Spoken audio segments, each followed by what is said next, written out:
আপনাদের বিএনপির ৩১ দফা সংস্কার কর্মসূচি মনে আছে?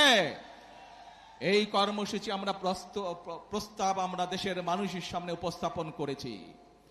যে সময় বিএনপি এই ৩১ দফা এই সংস্কার প্রস্তাব বিএনপি দেশের সামনে জনগণের সামনে উপস্থাপন করেছিল, বাংলাদেশের আর কোন রাজনৈতিক দল বিএনপি ছাড়া অন্য রাজনৈতিক দল সংস্কারের শব্দটিও তখন উচ্চারণ করেনি, স্বৈরাচারের ভয়। কিন্তু আপনাদের দল, বাংলাদেশ জাতীয়তাবাদী দল, বাংলাদেশের মানুষের খেটে খাওয়া রাজনৈতিক দল, মানুষের রাজনৈতিক দল, বাংলাদেশের কৃষকের রাজনৈতিক দল, বাংলাদেশের মা বোনদের রাজনৈতিক দল, বাংলাদেশের ছাত্র জনতার রাজনৈতিক দল, বাংলাদেশ জাতীয়তাবাদী দল স্বৈরাচারের রক্তচক্ষুকে উপেক্ষা করে ৩১ দফা সংস্কার দিয়েছিল। কারণ আমরা দেখেছিলাম স্বৈরাচার বিগত ১৬ বছরে কিভাবে পরতে পরতে দেশকে ধ্বংসের দ্বার প্রান্তে নিয়ে গেছে, কিভাবে দেশের স্বাস্থ্য ব্যবস্থাকে ধ্বংস করে দিয়েছিল, কিভাবে দেশের ব্যাংকিং ব্যবস্থাকে ধ্বংস করে দিয়েছিল, কিভাবে দেশের যোগাযোগ ব্যবস্থাকে ধ্বংস করে দিয়েছিল, কিভাবে দেশের শিক্ষা ব্যবস্থাকে ধ্বংস করে দিয়েছিল। কিছু মেগা প্রজেক্ট করে দুর্নীতি করেছে, এর বাইরে কিছু করেনি।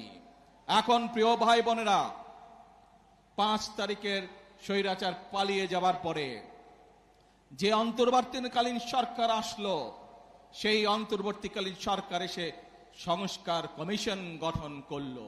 সেই সংস্কার কমিশনে আপনাদের পক্ষ থেকে, জনগণের পক্ষ থেকে বাংলাদেশ জাতীয়তাবাদী দল তার মতামত উপস্থাপন করেছে। আমরা সব সময় বলি, আমরা যা করব স্বচ্ছভাবে করব, কোনো লুকোচুরি নেই। আমরা আমাদের প্রস্তাবনা সেই অন্তর্বর্তীকালীন সরকারের সংস্কার কমিশনে উপস্থাপন করেছি। হ্যাঁ, গণতন্ত্রতে মতের পার্থক্য থাকবে, সবকিছুতে যে আমি এগ্রি করব, একমত পোষণ করব এমন কোনো কথা নাই।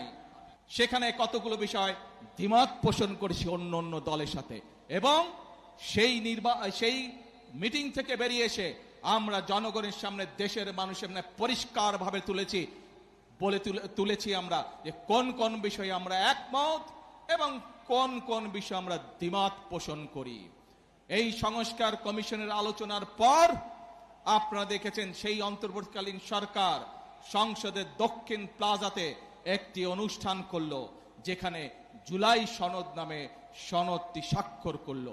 বিএনপি স্বাক্ষর করেছে, তারপরে আরো বিএনপির সাথে লাইন দিয়ে আরো কিছু দল স্বাক্ষর করেছে।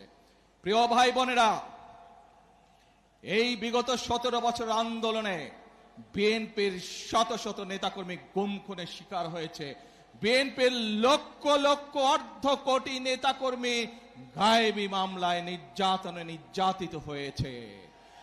আজ এই হাজারো মানুষের সামনে দাঁড়িয়ে, এই মিডিয়ার সামনে পরিষ্কারভাবে আমি আবারও বলে দিতে চাই, সংসদের দক্ষিণ প্লাজায় দাঁড়িয়ে বাংলাদেশ জাতীয়তাবাদী দল যে জুলাই সনদে সই করে এসেছে, সেই জুলাই সনদের প্রত্যেকটি শব্দ, প্রত্যেকটি অক্ষর আমরা ইনশাআল্লাহ এক এক করে বাস্তবায়ন করব।